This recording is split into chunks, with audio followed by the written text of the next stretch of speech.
Las madres de las niñas, Miss Belia Quintana, dio las gracias a las autoridades que realizaron el rescate de las menores, quienes fueron halladas junto con dos mujeres, las cuales fueron detenidas, según informó Eduardo Febres Cordero, representante de la Asociación de Venezolanos en Perú. El padre de las niñas, Joel Oviedo, informó en horas de la mañana a BPI TV que las jóvenes estaban ante el cuidado de las autoridades. El ministro de Gobierno peruano, Gabriel Martínez, confirmó la noticia y agradeció el trabajo de los cuerpos policiales de su país y el de Ecuador. Recordemos que el jueves 23 de abril las hermanas salieron a un local comercial en Quito, Ecuador, muy cerca de su casa, y desde entonces no se supo de ellas.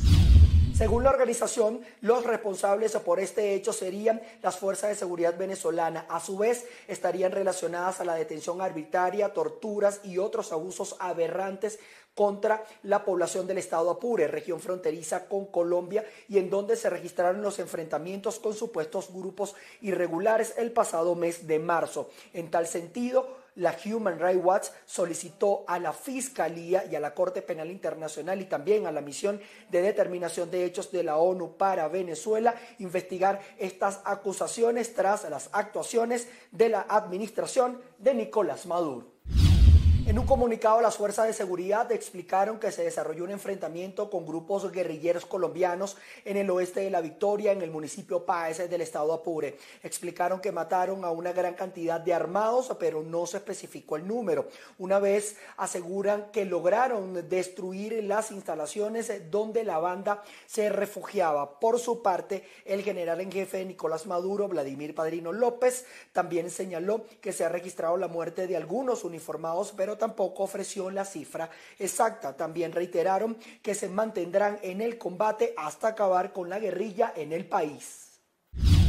Luego que en las últimas horas fuese confirmado un nuevo naufragio en el Caribe, el fallecimiento de 2 venezolanos y 15 personas desaparecidas, la Agencia de la ONU para los Refugiados y la Organización Internacional para la Migración pidieron rutas más seguras para los connacionales que salen de Venezuela sin ningún tipo de garantías. En esta oportunidad, la embarcación se dirigía a Trinidad y Tobago y hasta el momento han sido rescatadas 7 personas por barcos comerciales, según el reporte oficial.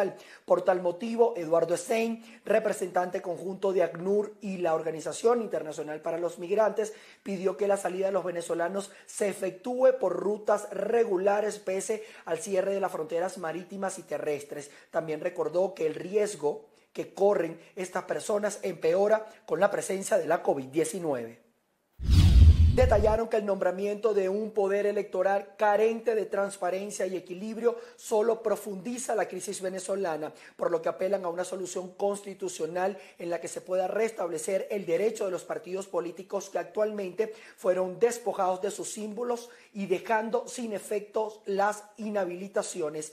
Reiteraron que para alcanzar condiciones se debe iniciar un proceso de acuerdos y garantías con las cuales se derive a una ruta de soluciones y un serio proceso de negociación bajo el propósito de celebrar elecciones libres. La plataforma unitaria sostiene que de designarse un nuevo CNE, como lo ha hecho la administración de Maduro, las acciones serán tomadas como arbitrarias.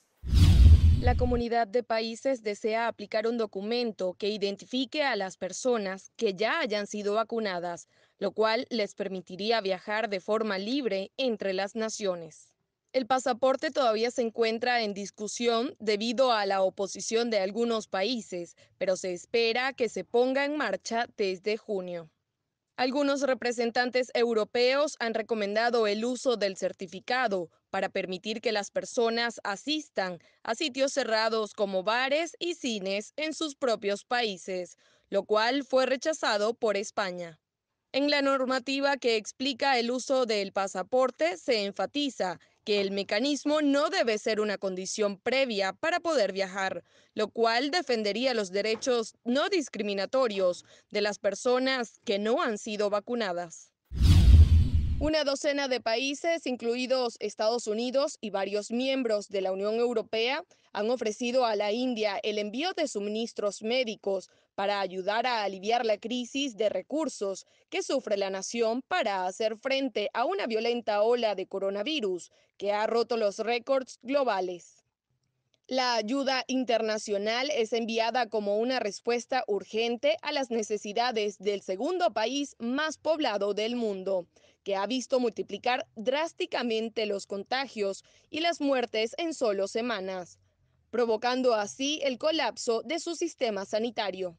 Pese a la gran capacidad de producción de fármacos en la nación, conocida como la farmacia del mundo, en la última semana el sector sanitario comenzó a reportar la baja a mínimos de sus existencias, producto de la gran cantidad de pacientes que llegan cada día a los hospitales.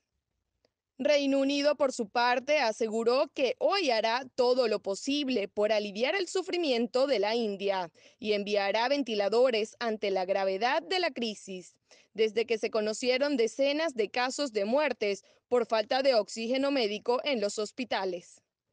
Asimismo, Estados Unidos anunció ayer el envío inmediato de recursos médicos y materia prima para fabricar vacunas para hacer frente de forma urgente a la grave crisis clínica. El jefe militar de Indonesia informó el hallazgo del submarino que perdió contacto el pasado miércoles en el que fallecieron 53 personas, mientras el presidente de dicho país informó que harán un homenaje póstumo en el que se otorgarán promociones de nivel superior y de honor a todas las víctimas. Los restos del submarino fueron encontrados a 800 metros de profundidad, dividido en tres partes, mientras que el Departamento Técnico de la Armada explicó que la embarcación muestra signos de fracturas. Además, detalló que es muy posible que una falla técnica impidiera las maniobras de la nave, con lo que se descarta la falla humana. Aún no se ha conseguido ninguno de los cuerpos, pero se tiene previsto que sean trasladados a la isla de Java. Ingenuity sigue cumpliendo objetivos en Marte. El pequeño helicóptero de la NASA realizó el fin de semana su tercer vuelo en el planeta rojo, avanzando más lejos y más rápido que en sus dos salidas anteriores. Después de un primer vuelo estacionario y un segundo casi inmovilizado, la máquina viajó esta vez 50 metros, alcanzando una velocidad de 7 kilómetros por hora. Las filmaciones corresponden al rover Perseverance, que fue el encargado de llevarlo a Marte. La bajísima densidad del aire marciano, equivalente al 1% del de la atmósfera terrestre, obligó a los equipos de la NASA a diseñar un helicóptero ultraligero, cuyas aspas giran mucho más rápido que las de una máquina estándar para despegarlo del suelo. Se espera que las siguientes operaciones sean cada vez más difíciles y lleven al ingenio al límite. Pase lo que pase, dentro de un mes como máximo, el experimento se detendrá para permitir que el rover Perseverance se dedique a su tarea principal, buscar antiguos rastros de vida en el planeta rojo. El Fondo Monetario Internacional afirmó que la tasa de desempleo en Venezuela durante el año 2020 fue de 58.3%, siendo la más alta en todo el globo. Venezuela supera a países como Sudáfrica con 29%, Sudán con 21% y Armenia con 17.5%. A su vez, el organismo precisó que Venezuela sería el país más pobre del continente, con una hiperinflación estimada en 5.500% durante el año 2021 y 2022. Padrino López afirmó que continuarán las acciones en contra de grupos irregulares hasta acabar con su acción en el territorio venezolano. En los enfrentamientos más recientes se registraron la muerte de 9 miembros de la Fuerza Armada de Venezuela. Uno de ellos aún no ha sido identificado por las autoridades. A su vez, se contabilizaron heridos que, según el jefe militar, están siendo atendidos, pero no ofreció la cifra exacta de los afectados. El diario El Nacional buscaba derogar la sentencia que le impone una multa por 13 millones de dólares, los cuales se deben dar a Diosdado Cabello como indemnización por daño moral, tras la publicación y réplica de un reportaje del diario español ABC, en el cual se vincula a Cabello con el narcotráfico. Por su parte, el medio de comunicación pidió que se aclare la forma en la que se precisó el monto total de esta penalidad.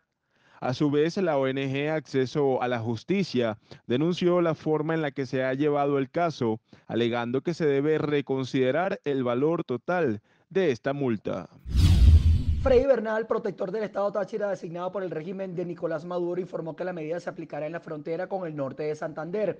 Colombia retomará las clases presenciales en el mes de mayo, por lo que las autoridades buscan que los 4.600 niños venezolanos que estudian en el país hermanos puedan asistir a las aulas. Bernal señaló que tratarán de hacer cumplir las medidas de bioseguridad para que no se registre un aumento de los casos en Ureña o en San Antonio, mientras que se mantienen estudiando un plan de flexibilización para los comercios que se ubican en la zona fronteriza. La medida abarca a los rubros, lugares y horarios de las tiendas que podrán acoplarse a la flexibilización. En declaraciones del asesor médico de esta organización, Anabela Arminio, el registro de pacientes que deben cumplir diálisis es superior a las 8.000 personas, de las cuales casi el 30% de estas pudieran ser aptas para una intervención quirúrgica, a pesar que en el país no hay luz verde para ningún tipo de trasplante. Hay bastantes pacientes en diálisis en el país. Las estadísticas las debería manejar el Seguro Social, que es el que, digamos, dispone al respecto.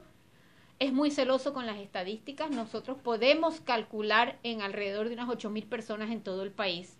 Al mismo tiempo, la doctora Arminio precisó que pese a la situación de la COVID-19, el número de pacientes trasplantados que se ha contagiado del virus es menor a la tasa promedio nacional.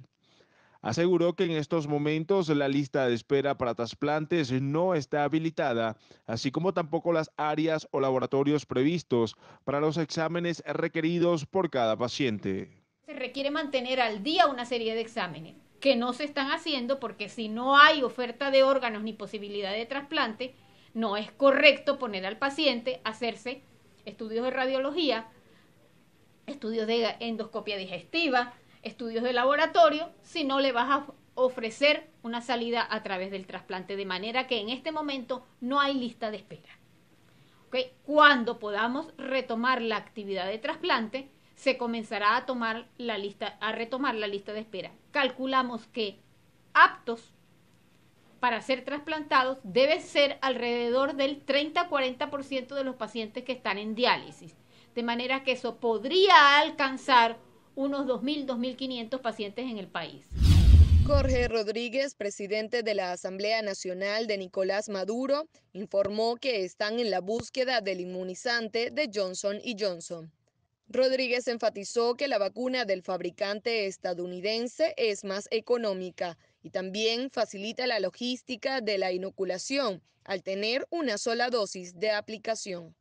Por su parte, la administración de Nicolás Maduro realizó el último pago de las vacunas a través del mecanismo COVAX, luego de haber rechazado la entrega del fármaco de AstraZeneca. Por lo que el diputado enfatizó que han dado más dinero al mecanismo organizado por la OMS para poder escoger la marca del fármaco que desean para el país. La Organización Mundial de la Salud se mostró preocupada el lunes ante los niveles sin precedentes que ha alcanzado la pandemia en la India, y el organismo apoya con material, equipamiento esencial, miles de concentradores de oxígeno, hospitales móviles y material de laboratorio. Muchos países todavía están experimentando una transmisión intensa y la situación en India es más que desgarradora. India registró el domingo un récord mundial con casi 350.000 contagios en un solo día. En pocos días, la variante de COVID-19 que circula en India de 1.300 millones de habitantes sumió al país en el caos. Del otro lado del mundo, en América Latina, los gobiernos intentan frenar los nuevos brotes.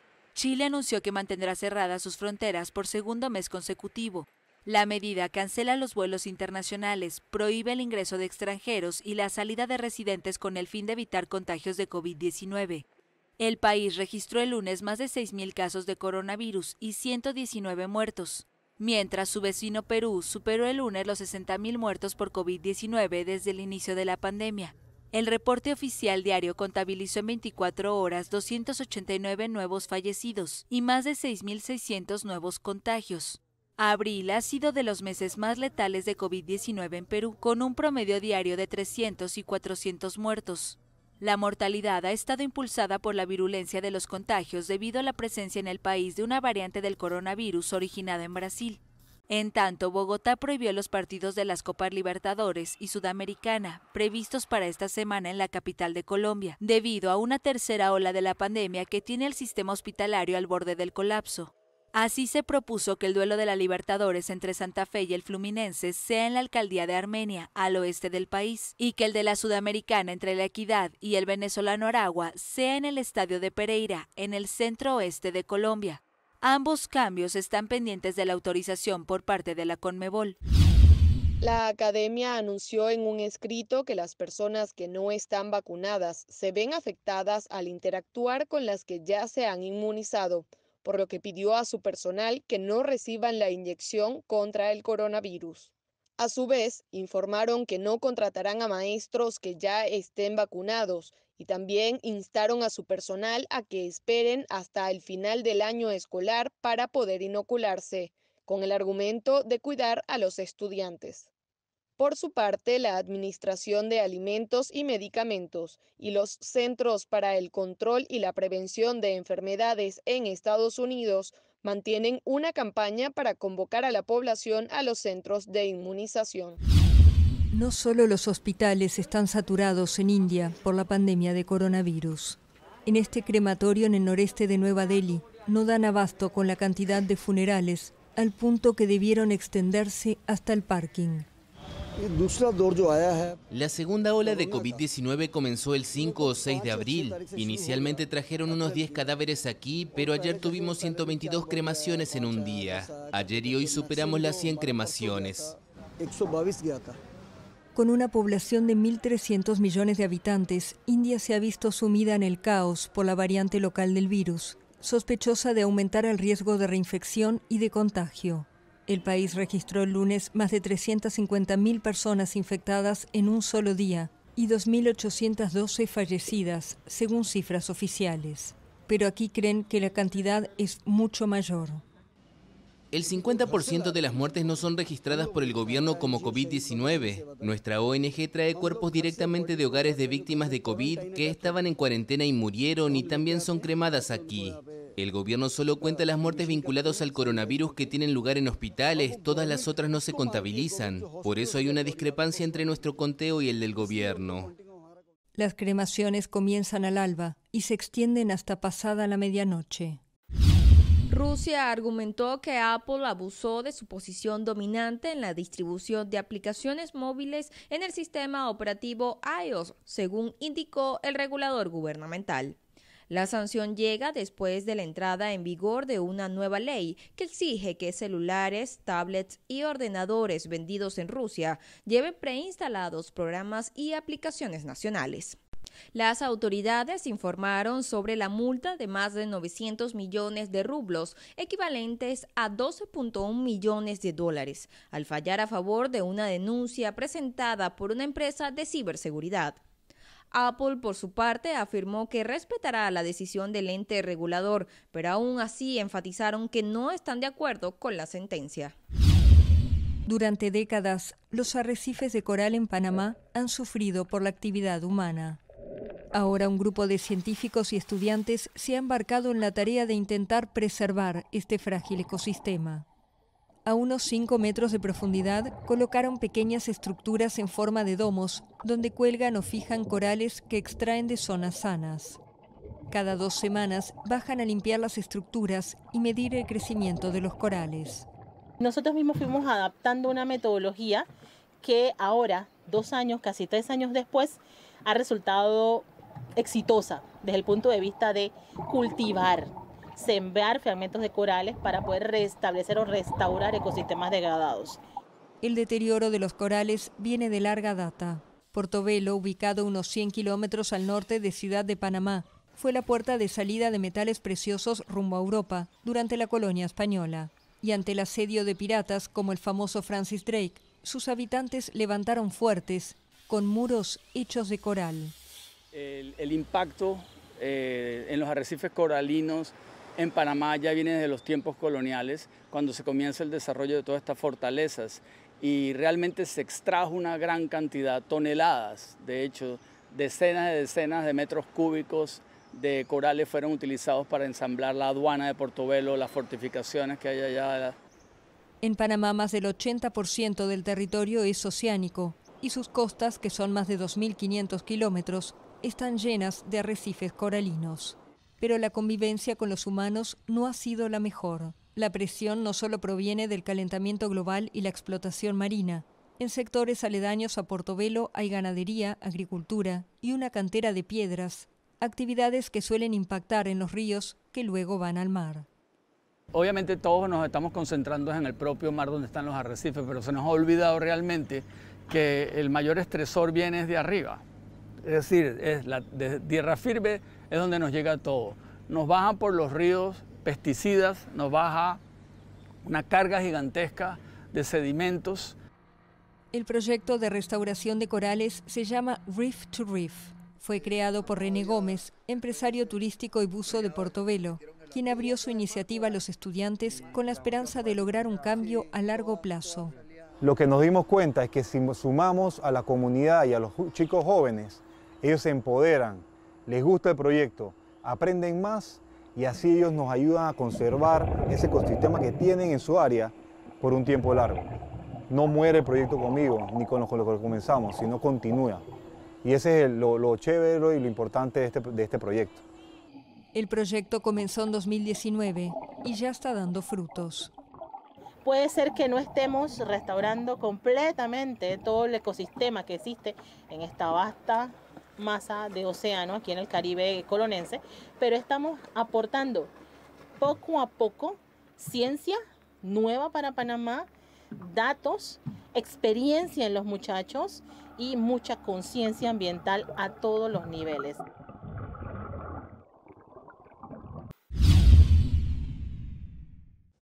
El secretario de Estado de Estados Unidos, Anthony Blinken, condenó la censura en Venezuela y afirmó que en el país se busca restringir el acceso a la información, en especial a la relacionada a los contagios de coronavirus. Así que continuaremos denunciando y defendiéndolo. Tenemos varias iniciativas para intentar incrementar el acceso a la información en Venezuela.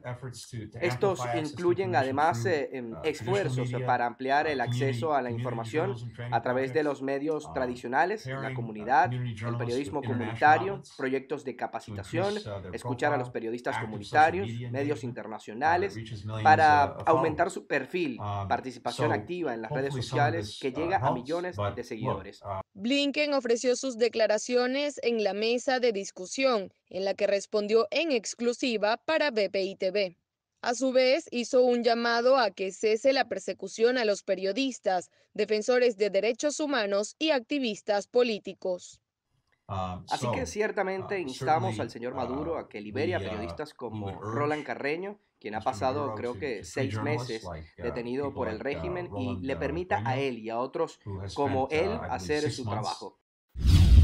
Aquiles Hopkins, presidente de FEDEAGRO, explicó que el cultivo de caña de azúcar en 2020 superó por poco la producción del año 1957. Lo mismo ocurre con el maíz, que en 1967 tuvo un cultivo de 521 toneladas métricas. A su vez señaló que el ciclo de siembra inicia con la temporada de lluvias, pero este año el proceso podría estar en riesgo en todos los rubros.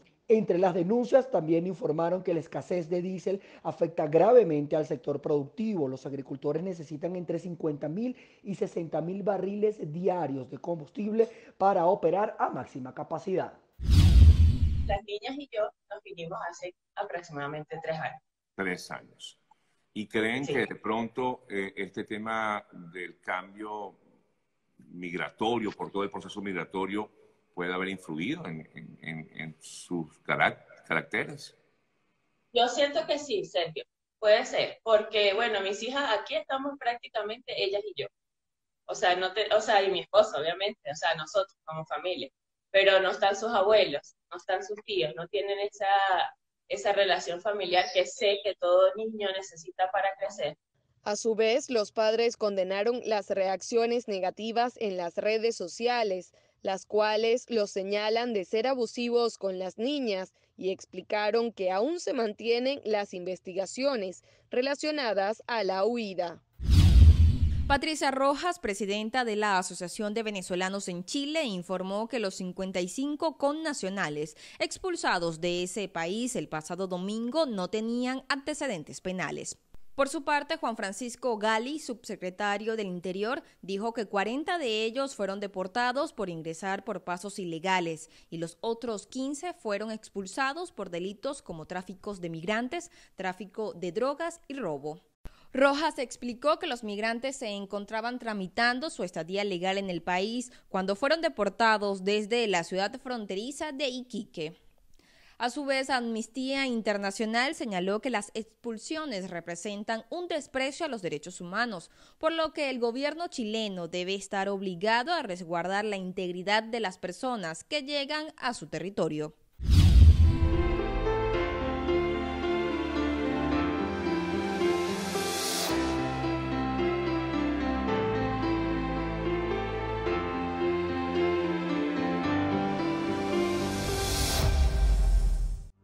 Este miércoles, la Conferencia Episcopal Venezolana presentó a los medios de comunicación en Venezuela las instalaciones de la capilla del Colegio La Salle en la colina de Caracas, lugar donde se realizará la beatificación del Siervo de Dios, la cual estará presidida por el nuncio apostólico Aldo Giordano, tras el comunicado de la Sala de Prensa del Vaticano, en donde se confirmaba que ningún representante de la Santa Sede viajará al acto debido a la propagación de la COVID-19 y las condiciones de la pandemia en Venezuela. Por su parte, Monseñor Tulio Ramírez, vicepostulador de la causa de beatificación, enfatizó que el próximo 30 de abril es día de júbilo en Venezuela, tras 70 años de espera por este reconocimiento de la Santa Sede al doctor José Gregorio Hernández. Estarán al lado su eminencia, el cardenal Baltasar Porras, administrador apostólico de la Arquidiócesis de Caracas. Igualmente estará a su lado el cardenal Jorge Urosa Sabino, arzobispo emérito de Caracas. Una vez hecha la lectura de la biografía, también en ese momento el señor nuncio apostólico, con la investidura de ser representante del Papa Francisco, leerá la carta apostólica o la lettera apostólica, si lo quieren en italiano. Hará entonces el nombramiento oficial de que José Gregorio es reconocido por la Iglesia como beato de la Iglesia Católica. El doctor José Gregorio Hernández será el primer laico venezolano reconocido como beato por el Vaticano, y la Iglesia Católica ha fijado como fecha para su celebración litúrgica cada 26 de octubre, día del nacimiento del venerable. La beatificación del reconocido médico de los pobres llega en medio de la pandemia de la COVID-19 y sus devotos no descartan que a través de su intercesión el doctor José Gregorio Hernández conceda la sanación de todos los enfermos y pacientes de la COVID-19. Pero vamos a disfrutar plenamente la beatificación de José Gregorio Hernández. Un tiempo de pandemia, un tiempo difícil, un tiempo que debemos guardar la bioseguridad, pero saber que todos estamos participando de una gran efemérides, de un gran kairos, que es el momento de la historia, es el momento de Dios, es el momento especial al cual pues todos nosotros, tanto los periodistas como todas las personas que nos están escuchando y que están recibiendo el servicio que ustedes hacen en los medios de comunicación, en las redes sociales, también pues puedan ellos disfrutar junto con nosotros de esa gran beatificación de nuestro querido José Gregorio Hernández.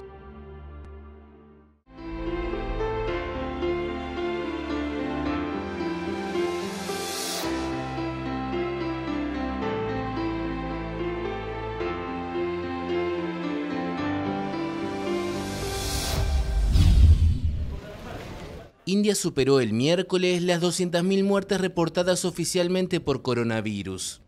Muestra de la crítica situación, los crematorios no descansan. La leña se agotó en algunos establecimientos y se pidió a las familias que trajeran su propio combustible. La nación de 1.300 millones de habitantes, la segunda más poblada del mundo, registró al mismo tiempo un importante número de contagios en un solo día, unos 360.000. En el último mes, India registró casi un tercio de los 18 millones de infecciones que lleva contabilizadas desde el inicio de la pandemia. La escasez de oxígeno en los saturados hospitales obliga a los enfermos sin aliento a buscar ayuda. Una ONG instaló una carpa en el parking de un templo a las afueras de Nueva Delhi, al que las personas acuden en mototaxis e incluso en ambulancia bajo un calor sofocante. Me ha llevado 2 horas y media viajar desde mi casa y venir aquí por este oxígeno, así que no puedo volver sin oxígeno. Tengo que conseguirlo. No importa cuánto tiempo lleve, tengo que esperar. La situación está empeorando día a día. Empezamos con 100 personas, luego recibimos 200, 300. Los casos aumentan día a día. En Nueva Delhi, la ciudad más golpeada y donde se comunican entre 20.000 y 25.000 infecciones diarias, los enfermos mueren a las puertas de los hospitales, a la espera de su ingreso. Pero también en el interior por falta de insumos. Fuerte terremoto en el noreste de India. El Servicio Geológico de Estados Unidos precisó que el epicentro del sismo de 6 grados de magnitud se encontraba en una región montañosa del estado de Assam, cerca de la frontera con Bután. En la principal ciudad del estado, las viviendas temblaron y se desprendieron trozos de hormigón de las paredes de los edificios. El edificio quedó con grandes grietas. Ya no podemos quedarnos aquí. Si ocurre otro terremoto, el edificio se derrumbará. Tengo un hijo, así que nos estamos mudando a otro lugar. El primer ministro de India, Narendra Modi, afirmó haber hablado con las autoridades regionales y prometió ayuda del gobierno central. Tanto el temblor principal como las réplicas se sintieron a cientos de kilómetros de distancia en el estado norteño de Bengala, así como en los países vecinos de Bután y Bangladesh. Pensó en grande, actuó rápidamente y sorprendió a sus críticos y a algunos de sus partidarios. En 100 días en el gobierno de Estados Unidos, Joe Biden empezó a marcar su impronta. Sin artificios y fiel al tono empático que le gusta, muestra la calma que prometió después de la tormenta Donald Trump. Y ante las dudas sobre su energía, el presidente de 78 años ha actuado rápido. Bate récords en la vacunación contra el COVID-19, con más de 200 millones de dosis administradas. Y en unas semanas hizo adoptar un plan de apoyo a la economía de 1.9 billones de dólares antes de anunciar otro sobre las infraestructuras por una suma equivalente. Está en muy buena forma porque aprendió una lección muy importante que no todos los políticos aprenden, que es prometer menos y entregar más. Según 3 sondeos realizados el domingo, entre el 52 y el 58% de los estadounidenses aprueba la actuación de Biden durante sus primeros 100 días en el cargo. Pero las valoraciones positivas están divididas según los partidos. Cerca del 90% de los demócratas lo aprueban y solo entre el 9 y el 13% entre los republicanos. El respaldo igual es muy superior al que logró Trump en toda su presidencia. En el frente internacional, Biden también se posicionó rápidamente.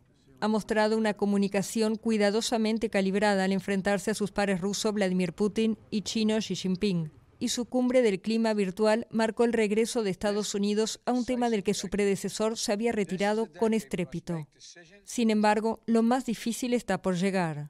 Tiene una mayoría muy estrecha en el Congreso y su plan de inversión en infraestructuras tendrá que sortear un duro debate legislativo. Y en el espinoso tema de la inmigración, se debate entre la promesa de una política migratoria más humana y la crisis en la frontera con México, con la llegada de miles de migrantes. Analistas advierten que todavía es pronto para saber si el mandatario logrará unirse al pequeño pero prestigioso grupo de presidentes que han dejado su huella en la historia de Estados Unidos. Te cuento que el gerente de Fronteras de Colombia entregó un nuevo balance del aumento de casos positivos de COVID-19 en Arauquita, esto durante los últimos días. Esto fue lo que dijo la máxima autoridad en cuanto al tema de fronteras. La cifra más alta que hemos alcanzado es de 82 casos positivos. Esos 82 casos positivos han seguido todos los circuitos de bioseguridad, de aislamiento preventivo, y hoy podemos darle un parte de tranquilidad a todos los arauquiteños, a los araucanos y a los colombianos, en donde los temores que tuvimos en algún momento durante las últimas 2 semanas han sido mitigados y hoy en día estamos manteniendo la vigilancia activa, pero con la situación de pandemia y de COVID controlada en los centros de albergue. Aseguró además que la cooperación internacional ha apoyado en todo lo posible a las personas que se han desplazado desde Venezuela hacia Colombia por el conflicto armado que se presentó recientemente. Además, entregó la cifra total de las personas que llegaron a territorio colombiano. Hemos tenido una reunión con el alcalde Torres, con todo el equipo de gobierno y con todos los representantes de la cooperación internacional para hacer la última actualización de la crisis y la emergencia humanitaria presentada en este municipio debido a los enfrentamientos del otro lado de la frontera. Lo que podemos decir es que ya se alcanzó el pico máximo de número de personas que ingresaron en el marco de esta emergencia, que fue 5.888 personas. Ese número en las últimas semanas, en los últimos días, se ha reducido.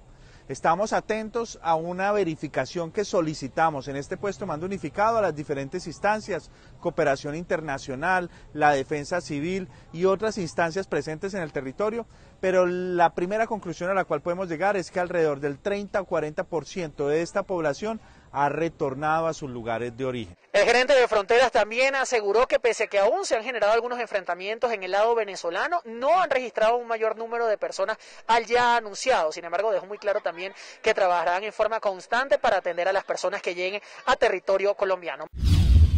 Este jueves, Guaidó aseveró que Maduro se escuda en comunicados sin conclusiones palpables y no ha querido identificar como presuntos responsables de estos enfrentamientos a disidentes de las FARC. El dirigente opositor también precisó que la administración oficialista ha brindado amparo a quienes hoy enfrentan a la Fuerza Armada de Venezuela y causan daños irreversibles en la población.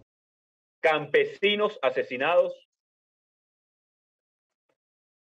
Se señala el FAES, por cierto, claro que quieren cambiar el nombre. Como si cambiar el nombre fuera suficiente para cumplir con la exigencia de la ONU de eliminar ese cuerpo de exterminio que utiliza hoy la dictadura. No, no es suficiente.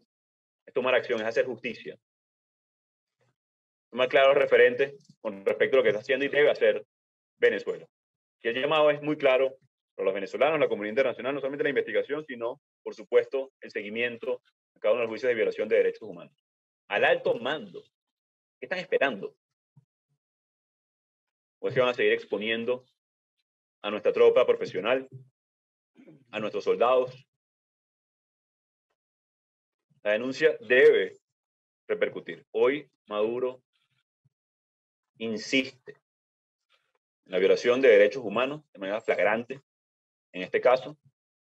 Para Guaidó, la supuesta colaboración de Maduro con Jesús Santrich e Iván Márquez solo refleja la confrontación de zonas de guerra en Venezuela. Detalló que el sector opositor trabaja en la documentación de los hechos para ser presentados en instancias internacionales. Durante esta rueda de prensa virtual, Guaidó también hizo referencia a las denuncias en redes sociales en contra de artistas, músicos, señalados de haber cometido abuso sexual. Alegó que el daño ocasionado no solo se enmienda con una solicitud de perdón y reconocimiento lo sucedido. A su juicio se deben emitir sentencias judiciales y que el victimario cumpla una condena por el delito cometido. William Saab hizo mención a los hombres acusados en redes sociales como William McKay, escritor y cronista, Alejandro Sojo, vocalista de la banda Los Colores, Tony Maestracci, baterista de la agrupación Tomates Fritos, y Juan Carlos Ogando, director de teatro. El fiscal condenó el uso de la fama para aprovecharse de jóvenes y adolescentes. A su vez, reprochó que algunos acusados hayan negado los señalamientos en su contra, lo que sometería al escarnio público a quienes denuncian. Debido a las acusaciones recibidas, el Ministerio Público dispuso un número telefónico y un correo para atender las denuncias de acoso sexual. También destacó la importancia de elevar la denuncia ante los entes legales y aplaudió la valentía de las mujeres que han hecho públicos sus testimonios. Por medio de un videomensaje, el sumo pontífice precisó estar consciente de las angustias que agravan al pueblo venezolano en medio de la pandemia y aseguró que a diario pide por la recuperación de Venezuela, un camino que a su juicio se recorre en unidad nacional. El Papa Francisco recordó la devoción de los venezolanos por el médico de los pobres y lamentó no acompañarles de manera presencial en este momento de júbilo. Cuando falta menos para la beatificación del doctor José Gregorio Hernández Cisnero, este jueves el Papa lo nombró copatrono del ciclo de estudios de Ciencias de la Paz. En otro aspecto, el representante de la Santa Sede asomó la posibilidad de regresar al santuario de Fátima en Lisboa para la Jornada Mundial de la Juventud prevista para el año 2023. La pandemia de coronavirus no da tregua en India. El país suma unas 205.000 muertes desde el inicio de la pandemia, de las cuales más de 3.600 en las últimas 24 horas. Pero muchos expertos estiman que el número real es mucho más alto. El gigante de 1.300 millones de habitantes bate récords de infecciones, con más de 300.000 casos nuevos por día. Solo en abril, India notificó más de 6 millones de nuevos casos, atribuidos en parte a la nueva variante detectada en el país. El gobierno agradeció el jueves la ola de solidaridad internacional con el envío de ayuda para los hospitales, que en muchas ciudades se están quedando sin camas, sin medicamentos y sin oxígeno. Frente al aumento exponencial de las infecciones, la vacunación estará abierta a todos los adultos a partir del sábado. Hasta ahora se ha vacunado al personal sanitario, a los mayores de 45 años y a las personas con comorbilidades. Pero en muchos sitios las vacunas escasean. Las filas son enormes. Si vienes a las 4 de la mañana te dicen que vuelvas a las 12. La gente se pelea por un lugar. Hasta ahora se han administrado unas 150 millones de vacunas, lo que representa el 11,5% de la población. Y muy pocos de ese grupo recibieron las 2 dosis necesarias de la inmunización.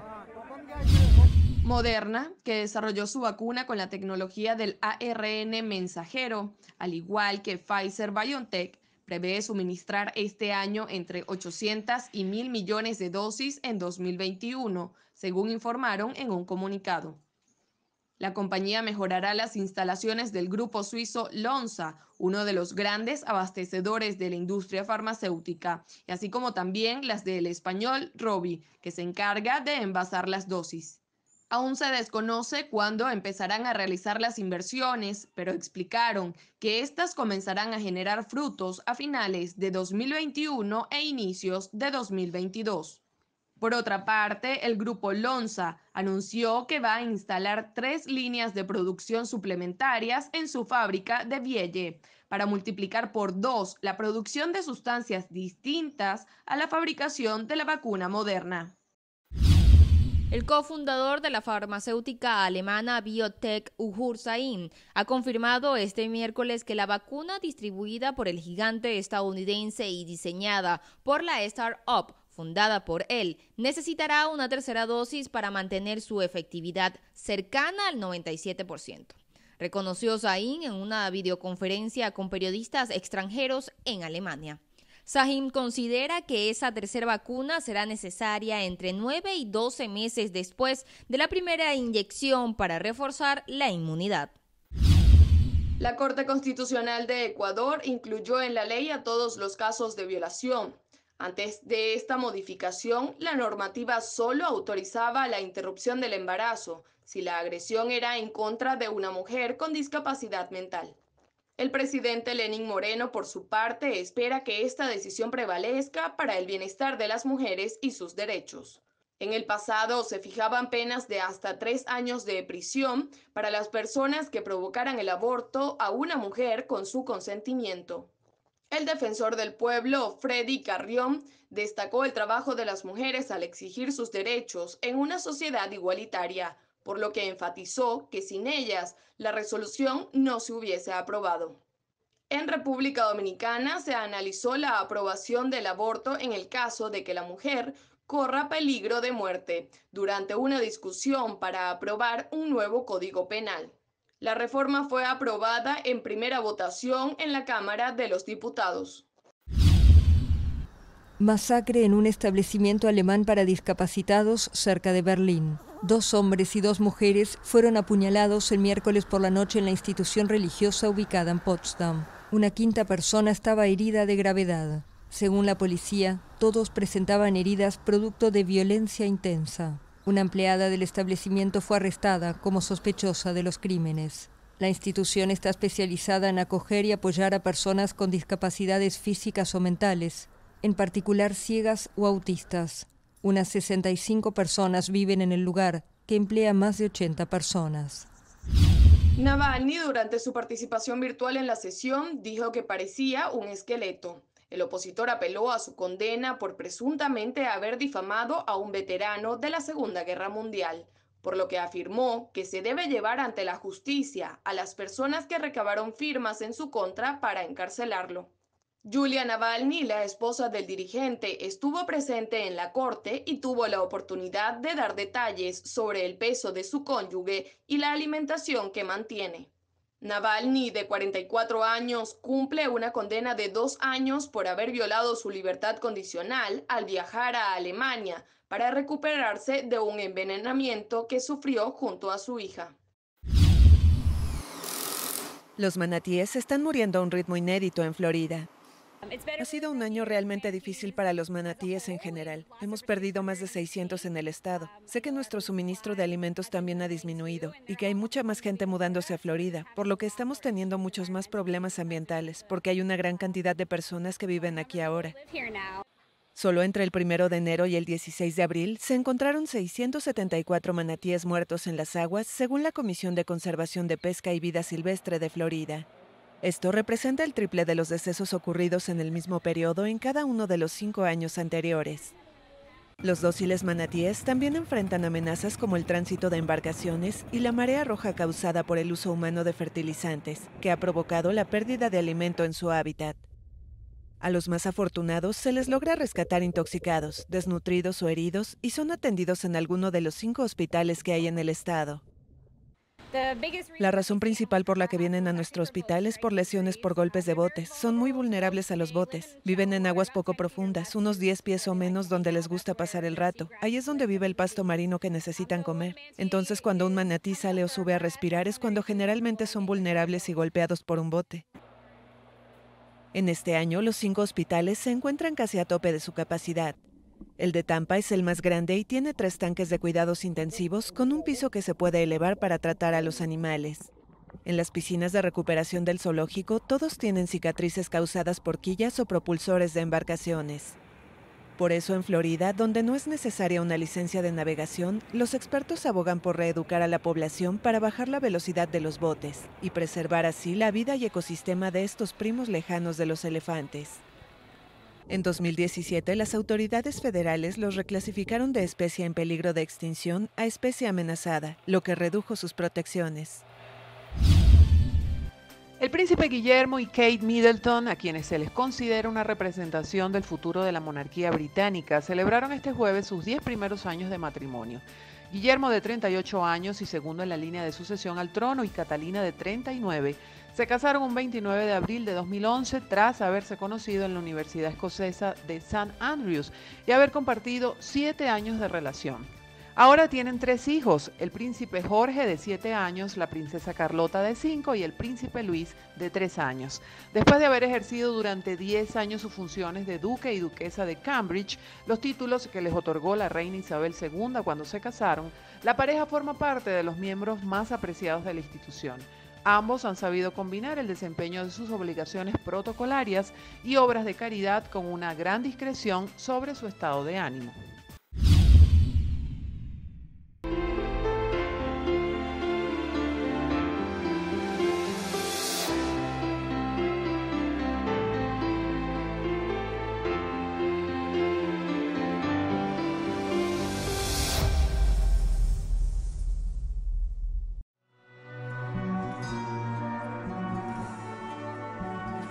Es el pregón del corazón de un pueblo que en su devoción clama tu nombre, su alma responde con sacrosanto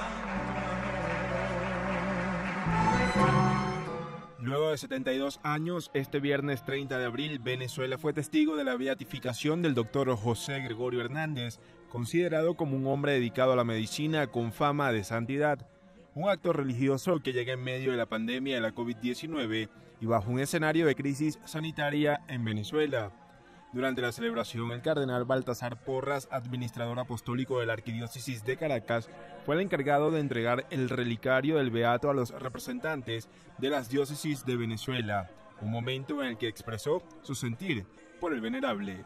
Como un río en crecida desbordada, se fue convirtiendo en el referente de los dolores y carencias de la gente, como también de los anhelos de superación a través del estudio, la investigación y el devolverle al país lo recibido y aprendido en el exterior. Su causa de beatificación la abre el arzobispo Lucas Guillermo Castillo, asumiendo el clamor popular que ya lo consideraba santo.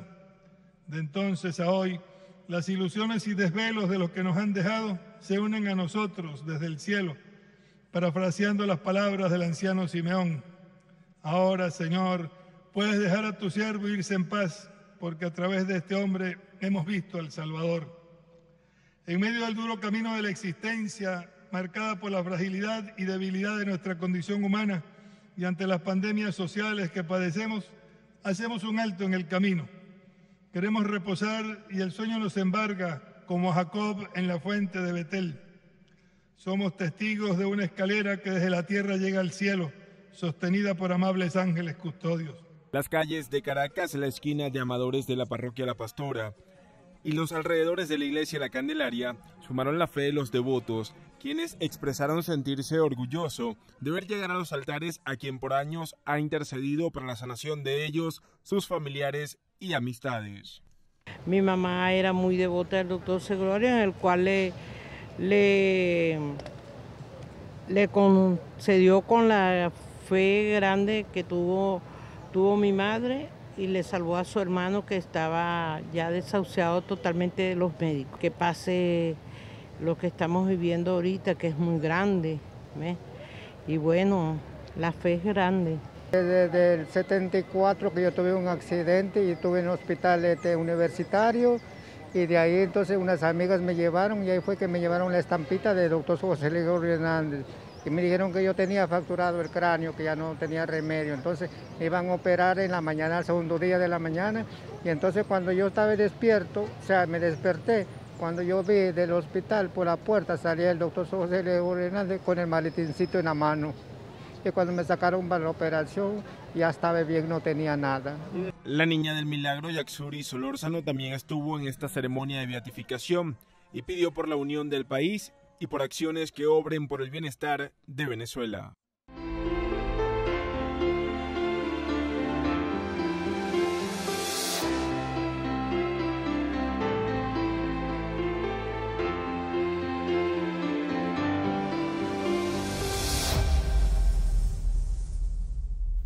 Notú, la tierra que vio nacer al ahora beato José Gregorio Hernández, se vio un sinfín de emociones con la ceremonia que subió a los altares al médico de los pobres. Entre aplausos y lágrimas en los ojos recibieron el anuncio.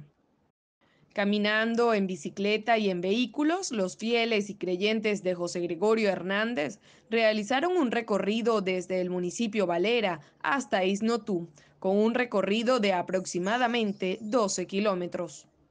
Agradeciendo por los favores recibidos, los devotos expresaron su muestra de fe desde diferentes lugares del país. Hoy es primera vez que sacamos al santo de la casa de nuestra amiga Tibisay Briceño. Esta es una promesa y le pedimos a Dios por muchas cosas que está sucediendo en Venezuela.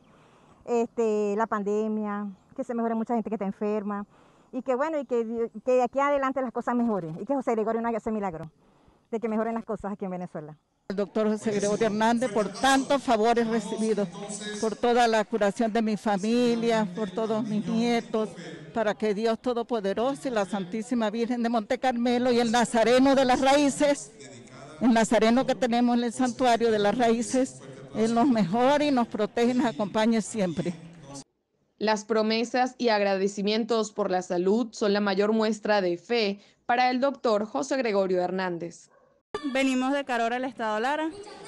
Hoy estamos aquí para darle gracias al doctor José Gregorio por el favor concedido por nuestro hijo. Él nació prematuro, de 6 meses de edad, tenía serias complicaciones, no tenía buenos pronósticos, pero a pesar de todo y gracias al doctor José Gregorio, él es un niño sano y bueno, hoy en día no tenemos ningún problema con él. Y estamos aquí también para pedirle hoy por nuestra otra pequeña. Ella aún no habla, tiene 4 años, pero hoy sabemos que con el favor del doctor José Gregorio, ella nos va a hablar. Venimos a pagar una promesa. Yo porque a mí me dañaron el nervio ciático de la pierna, no podía caminar. Y primeramente a Dios y a mi doctor José Gregorio Hernández, que le pedí tanto el milagro que me concedió de poder caminar y seguir adelante con esto. Primer laico venezolano, primer médico en el mundo venezolano se hace merecedor de ser llevado a los altares. La figura de José Gregorio Hernández ha sido parte importante de toda la práctica médica en nuestro país. Hemos vivido y compartido con mucha fe, con mucha alegría, como se ha visto pues también en la transmisión ese gozo, esa bendición, manifestaciones de alegría, lágrimas que expresan pues esa emoción de todos los venezolanos. Los creyentes pidieron al doctor José Gregorio Hernández por la salud de los médicos que a diario atienden a personas en medio de la pandemia por la COVID-19. Quienes rinden tributo al venerable en esta zona llanera del país consideran la beatificación de José Gregorio Hernández un honor para el hombre que ha sanado a muchos enfermos. Eso no tiene nombre porque es un venezolano y orgulloso debemos de sentirnos que un venezolano haya pasado a ser santo. Tengo un hermano también que se llama José Gregorio, él era 7 mesinos y era chiquitico, él cabía una cajita de zapatos. Y pensaban que se iba a morir y un padre en el mismo hospital le puso el nombre al doctor José Gregorio, ¿verdad? Y él se salvó, gracias a Dios, ya tiene 54 años. Que tuve 27 días en coma, que mi familia no sabía si yo estaba vivo.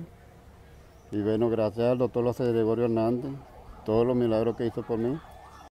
La develación del monumento del doctor José Gregorio Hernández también significa la inauguración de la ruta religiosa, que compone 7 estaciones, desde la capital de Guárico hasta el caserío Mangas Covera, en la población de Guayabal. El presbítero Afidio Caldera de la Arquidiócesis de Coro realiza las averiguaciones de un nuevo presunto milagro atribuido al doctor José Gregorio Hernández. El paciente de nacionalidad árabe asegura que no era devoto del siervo de Dios y mientras estaba en la emergencia de la clínica Guadalupe con una condición cardíaca crítica, antes de ser intervenido se recuperó, gracias a un hombre vestido de médico de tez blanca y bigotes negros, que le dijo que ya estaba sano. Al día jueves 8 me llevaron para la Guadalupe y llegué con la tensión 8 a 5 y el toque de corazón estaba 182 por minuto. Y ahí fue complicando las cosas y bajando hasta que llegó 282. Y la tensión llegó 4 la alta y la baja se desapareció. Entonces, y en ese momento me pregunta la doctora Adoración Medina si yo creo en Dios. Yo le digo, nunca me falló. Un médico me presionó el pecho 1, 2 veces. Al quitar la mano salió la candela, ahí donde yo abro los ojos, se normaliza todo. Y me toca el brazo 2 veces y me dice, Dios te bendiga, hijo, ya está bien. Entran los 2 doctoras y la enfermera. Y me dicen que aquí no hay doctor. Yo le digo, sí, el doctor José Gregorio Hernández, porque eso fue que me acordé la imagen del doctor. No era, pero ahora estoy fiel. Según el prelado, de comprobarse la veracidad del milagro, es casi probable que no aplique para una posible canonización del doctor José Gregorio Hernández. Pues según lo establecido por la Congregación para la Causa de los Santos, el milagro debe ocurrir luego de que oficialmente el postulado haya sido beatificado. La Agencia Regional de Salud informó que los 3 pacientes menores de 55 años no sufren la forma grave del virus y todos se mantienen en sus casas con poco o sin síntomas. Los 3 contagiados habían viajado a la India, según indicó el director regional de salud en una conferencia de prensa. 2 de los casos fueron detectados en una pareja y el tercero en un hombre en Burdeos, en el suroeste del país. El director de la agencia no descartó que se detecten varios casos en Francia en los próximos días, pero aseguró que la situación se mantiene bajo control. Por su parte, la Organización Mundial de la Salud ha informado que esta mutación del virus había sido identificada en 17 países, varios de ellos europeos. El fármaco llamado Carnivac-CoV fue fabricado por el Centro Federal de la Salud Animal, según informó el Servicio Federal de Vigilancia Veterinaria y Fitosanitaria de Rusia. Las dosis serán repartidas en ciudades rusas como Moscú y San Petersburgo, con la finalidad de evitar nuevas variantes del coronavirus originadas en animales. El ente regulador aseguró que por los momentos se producirán 3 millones de dosis al mes, pero en un futuro se espera fabricar 5 millones en el mismo lapso. El envío se realizó en el marco de un contrato que contempla la compra de 100 millones de vacunas para avanzar con la inmunización en el gigante sudamericano. El presidente Jair Bolsonaro había rechazado en primera instancia el envío de un cargamento de vacunas Pfizer, debido a que el fabricante no se hacía cargo por los efectos adversos que el medicamento pudiera generar. Pero tiempo después el gobierno cedió y compró el fármaco. Actualmente Brasil ha inmunizado a su población con dosis de AstraZeneca y Sinovac. Solo 15% de los 212 millones de brasileños han sido inmunizados, de los cuales el 7% ha recibido las 2 dosis. Tragedia durante una peregrinación judía ortodoxa en el Monte Merón, al norte de Israel. Decenas de personas murieron y unas 150 resultaron heridas. Acabamos de tratar uno de los peores desastres de Israel, el terrible desastre de personas que vinieron a celebrar Lag Ba'omer y Rabbi Shimon Bar Yochai y lamentablemente fueron literalmente aplastadas hasta la muerte. Muchas personas resultaron lastimadas, heridas y muertas aquí, y los voluntarios que están aquí atrás han sido reunidos para una evaluación inmediata. Hay una unidad de psicotrauma por la exposición a imágenes muy difíciles. Imágenes que no se veían en Israel desde los peores días de la ola terrorista de inicios de los 2000. Antes de la tragedia, una densa multitud recorría pasillos y salas bailando y cantando, rezando y encendiendo velas y hogueras. La peregrinación celebra la festividad judía de Lag Ba'omer y fue el mayor acto público en el país desde que comenzó la pandemia. Se estima que decenas de miles de personas participaban de la celebración en la noche del jueves, cuando se produjo una estampida. Según testigos, la tragedia se desató cuando la policía cerró la rampa de salida de una de las hogueras. La policía llegó y decidió que la rampa interfería con el orden, así que la cerraron. Entonces llegó más y más gente desde dentro, desde los costados, llegó mucha gente y la policía no los dejaba salir. Así que la gente empezó a apretarse unos contra otros y luego a aplastarse mutuamente, y la policía no abrió hasta que se rompió y la multitud fue arrastrada. Docenas de personas fueron aplastadas de esta manera. El comandante de la policía de la región norte, Shimon Lavi, dijo a los periodistas que asume la responsabilidad del desastre. El gobierno decretó un día de luto nacional el domingo. La Unión Europea acusó formalmente a Apple de abuso de posición dominante. Nuestra conclusión preliminar es que Apple abusó de su posición dominante para la distribución de aplicaciones de transmisión de música a través de su App Store y distorsionó la competición en el mercado de la música en streaming. La institución había abierto una investigación contra el gigante tecnológico a raíz de una queja presentada por Spotify en 2019, acusando a Apple de usar de forma abusiva la tienda en línea App Store para promover su servicio Apple Music. Según la Comisión Europea, al establecer reglas estrictas en App Store que ponen en desventaja los servicios de transmisión de música de la competencia, Apple priva a los usuarios de opciones de transmisión de música más baratas y distorsiona la competencia. Un portavoz de Apple rechazó la visión de la comisión y acusó a su vez a Spotify de beneficiarse de su participación en App Store sin querer pagar nada por ello. Desde hace meses, la compañía enfrenta una verdadera rebelión de empresas que quieren liberarse de los estrictos términos y tarifas impuestas para poder utilizar la App Store.